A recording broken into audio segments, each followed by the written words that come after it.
أعوذ بالله من الشيطان الرجيم. بسم الله الرحمن الرحيم. ثم أنتم هؤلاء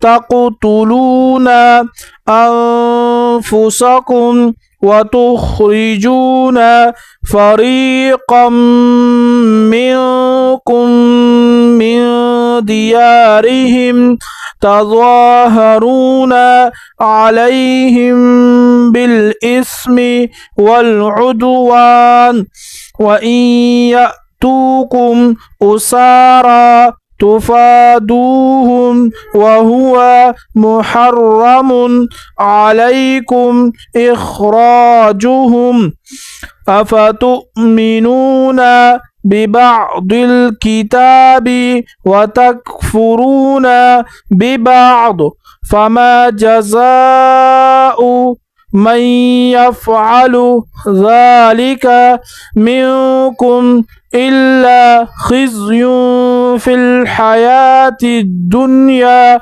ويوم القيامة يردون إلى أشد العذاب وما الله بغافل عما تعملون.